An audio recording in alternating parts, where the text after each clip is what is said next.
Hello, hai, Assalamualaikum dan salam sejahtera. Bertemu lagi dalam satu siri penerangan exam, dan kali ini saya akan menerangkan mengenai ujian psikometrik untuk jawatan penolong jurutera grade JA 29. Exam ini akan diadakan pada 27 Julai tahun 2022. Tahniah saya ucapkan kepada anda yang terpilih untuk menduduki ujian pada 27 Julai ini. So sekarang masa untuk anda buat persiapan yang terbaik. Ikuti video ini sampai habis, sampai tamat untuk tahu mengenai bagaimana cara yang sebenar untuk lulus dalam ujian psikometrik. Sebelum saya teruskan, saya Megat Syafrizul daripada channel Empire Kerjaya. Pastikan anda klik butang subscribe dan butang loceng yang ada di bawah video ini untuk tidak terlepas setiap kali kita keluarkan video terbaru. Untuk beritahu anda, kami di Empire Kerjaya banyak menyelesaikan konten-konten untuk membantu semua pencari kerja dari segi kerja swasta, kerja kerajaan, dan terutamanya untuk membantu calon-calon exam SPA untuk buat persiapan exam dan yang terbaik. Okey, pastikan anda klik butang subscribe dan butang loceng yang ada di bawah video ini. Okay, alright. Seperti saya tahu tadi, pada hari ini saya akan menerangkan mengenai satu ujian untuk exam, iaitu ujian psikometrik yang bakal diadakan untuk jawatan penolong jurutera grade JA 29. Ready? Okay, jom saya teruskan mengenai ujian psikometrik. Okey, ujian psikometrik untuk penolong jurutera grade JA 29. Okey, seperti saya tadi, exam kali ini adalah untuk ambilan penolong jurutera grade JA 29 untuk Jabatan Penyiaran Malaysia. Okey, dia akan diadakan pada 27 Julai tahun 2022 untuk Semenanjung, untuk Sabah dan juga untuk Sarawak. Okey, sebelum tu anda perlu tahu apa itu tujuan SPA mengadakan ujian psikometrik ini. Okey, tujuan ujian psikometrik adalah untuk kenal pasti calon-calon yang berpotensi untuk jawatan. Okey, antara function psikometrik ini adalah untuk menguji anda punya kepribadian, anda punya personality, sama ada sesuai atau tidak untuk menjadi seorang penolong jurutera. Okey, tak semua orang ada ciri-ciri yang sesuai. Ya, mungkin anda ada skill, anda ada kemahiran, anda ada pengetahuan, tapi kalau anda tidak ada personality, tidak ada attitude sebagai seorang penolong jurutera, anda tidak akan dipanggil untuk ke peringkat seterusnya. Okey, dan sebab tu pihak SPA dia adakan ujian psikometrik ini sebelum dipanggil untuk ke temu duga untuk filter, untuk singkirkan mereka yang tidak ada ciri-ciri sebagai seorang penolong jurutera. Okey, right.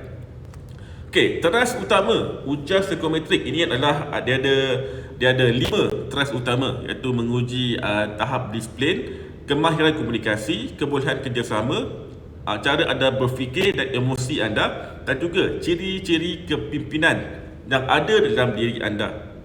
Jadi nanti dalam 100 lebih soalan psikometrik tu, dia akan uji anda 5 perkara ini. Okey, so pastikan anda betul-betul dapat menonjolkan tahap disiplin anda, kemahiran komunikasi anda, kebolehan bekerjasama, cara berfikir dan juga ciri-ciri kepimpinan. Okey, ciri kepimpinan ni sebabkan anda ni akan bergelar sebagai seorang pegawai grade 29. So nanti di bawah anda ada beberapa orang yang akan report kepada anda. So anda perlu mempunyai ciri-ciri kepimpinan yang tertentu yang sesuai sebagai pegawai grade 29. Okey, ini kriteria penilaian untuk ujian psikometrik. Dia ada job fit, organisation fit dan juga team fit. Okey, kesemua nilaian ini akan diletakkan secara random dalam 100 lebih soalan ujian psikometrik nanti. Okay, so bila nanti dia akan totalkan ke semua 100 lebih soal jawapan tu, dia diletak dalam 3 kategori ini, iaitu job fit, organisasi dan juga berpasukan. Okay, pekerjaan, organisasi dan berpasukan. So anda perlu skor dalam ketiga-tiga kategori ini. Itu dari segi pekerjaan dan anda layak untuk jawatan ini. Dari segi organisasi, anda sesuai ke tidak untuk berkhidmat dengan Jabatan Penyiaran Malaysia. Okay? Dan juga kebolehan anda untuk bekerjasama dalam pasukan. Okay? So jadi setiap 3 kategori ini dia akan ada rate yang tertentu. So hanya rate yang tertentu sahaja akan layak untuk ke peringkat temuduga, itu peringkat seterusnya. Tetapi markah untuk ketiga-tiga kategori ini adalah satu rahsia yang dipegang oleh pihak SPA. Okay, alright. Bila kita bercakap mengenai ujian psikometrik ini, anda tentu pernah dengar. Okay, ujian psikometrik ini adalah anda perlu menyembunyikan sikap negatif dan menimbulkan perangai yang positif. Okay, so untuk jawatan ini, jawatan penolong jurutera JA29, okay, ini adalah ciri-ciri yang dicari untuk jawatan ini.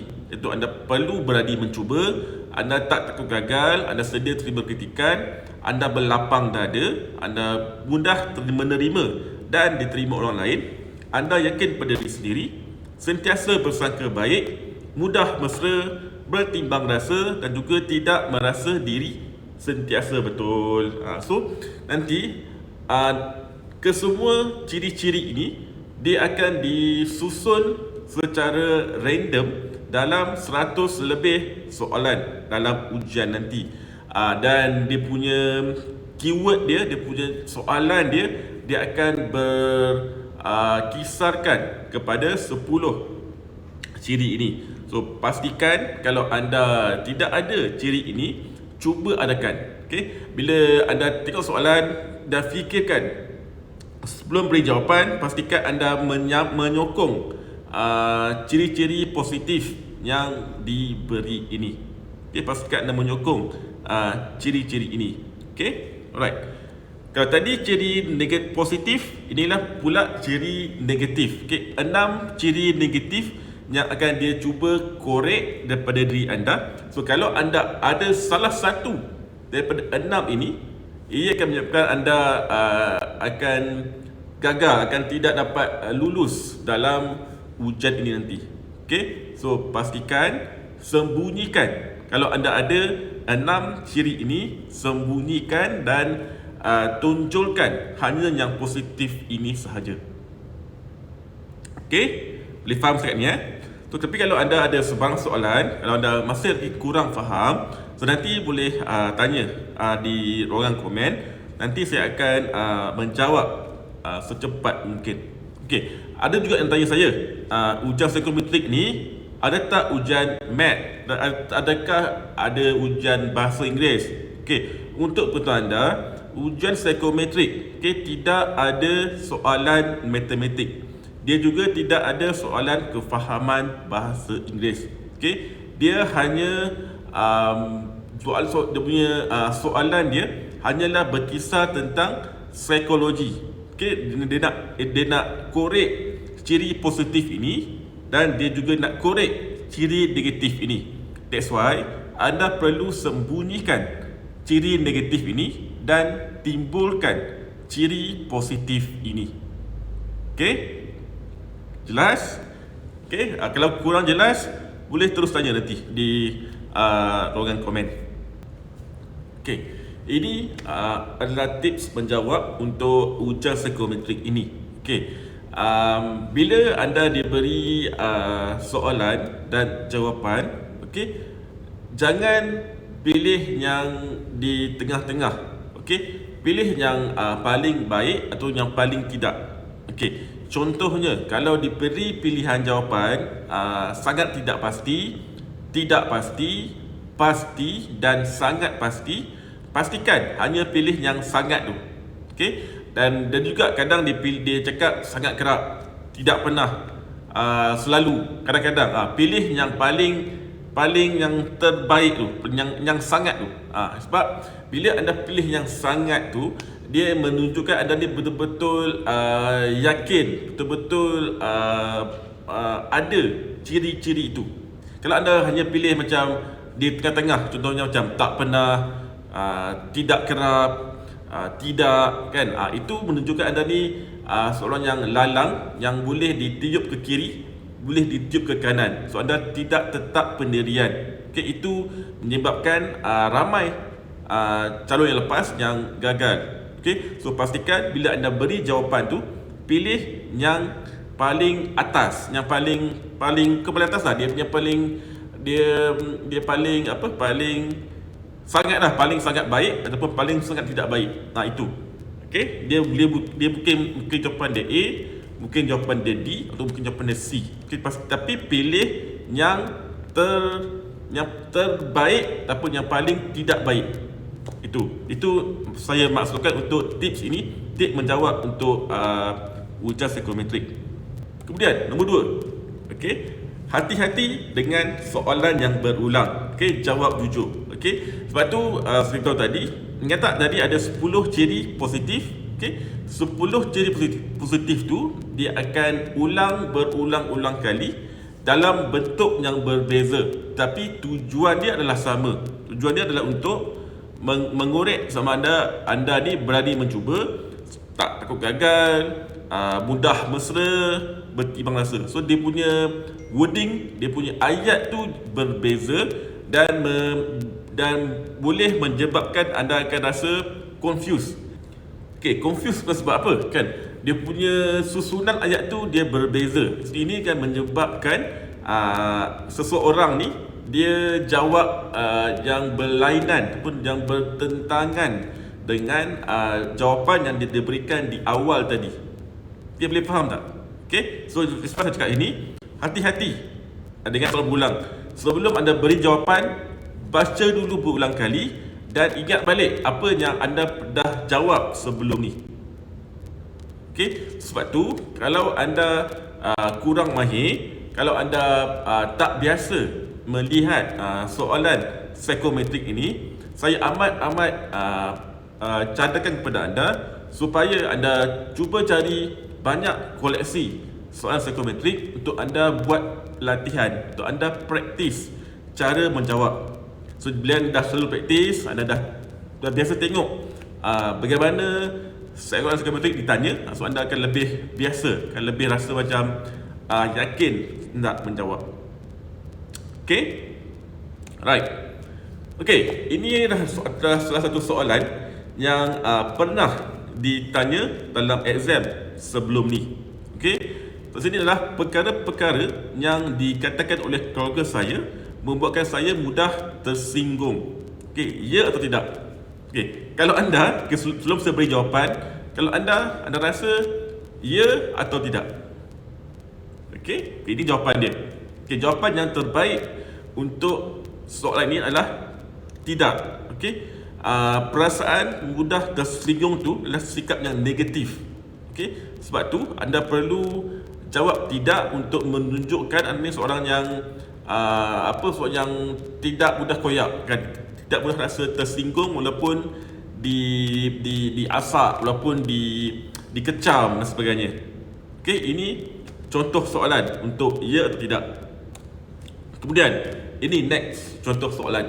Okay, saya lebih gemar berdiam diri daripada menegur kesilapan rakan saya kerana saya juga melakukan kesilapan. So, kalau anda, apa yang anda jawab?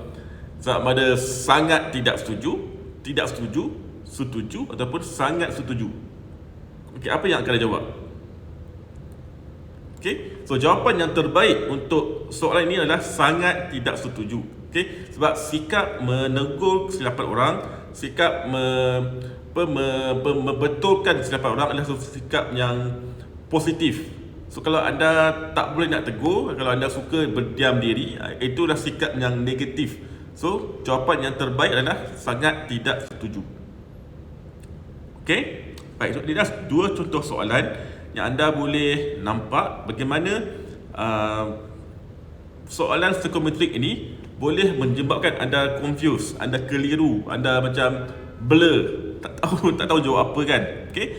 So kepada anda yang memerlukan lebih banyak koleksi soalan psikometrik, saya amat cadangkan kepada anda untuk dapatkan koleksi soalan ujian psikometrik ini, itu version 2022, di mana dalam version terbaru ini kita sudah update banyak contoh soalan yang terbaru dan juga jawapan serta penerangan dia kita bagi jawapan dan juga kita berikan penerangan kenapa jawapan dia tidak pernah, kenapa jawapan dia pernah, kenapa jawapan dia sangat kerap, kenapa jawapan dia jarang-jarang. Itu kita bagi penerangan. Okey, ada 200 contoh soalan dan juga jawapan serta penerangan untuk setiap soalan. So ada lebih 100 soalan, ada 200 soalan dalam e-book ini yang boleh membantu anda untuk buat persiapan yang terbaik sesuai dengan situasi anda, sesuai dengan perjalanan persediaan karier anda. Okey, so untuk dapatkan e-book ini, e-book ujian psikometrik ini, pastikan anda klik link ini yang saya ada tinggalkan di ruangan komen dan juga di ruangan description di bawah video ini.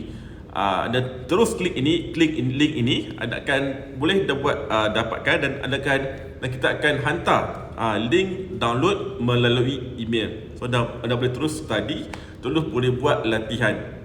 Okey, saya harap anda jelas dengan penerangan saya tadi dan anda dapat sesuatu dan seterusnya buat persiapan yang terbaik untuk exam anda pada 27 Julai ini. Dan kalau anda serius untuk lulus dalam ujian psikometrik ini, pastikan anda terus dapatkan sekarang koleksi soalan psikometrik untuk anda praktis, untuk anda buat latihan supaya persiapan exam anda akan lebih terbaik, akan lebih lengkap dan seterusnya dapat dipanggil ke peringkat terbuduga. Okey, dan kalau anda ada sebarang soalan, pastikan anda terus saja di ruang komen. Nanti saya akan menjawab seberapa pantasnya boleh. Okey, alright, saya rasa sekian dulu untuk sesi video pada kali ini. Kalau anda ada soalan, terus tanya di ruang komen dan pastikan anda terus subscribe channel ini, klik subscribe dan klik butang loceng yang ada di bawah video ini. Okey, kita tunggu video akan datang. Anda memang terbaik. Assalamualaikum.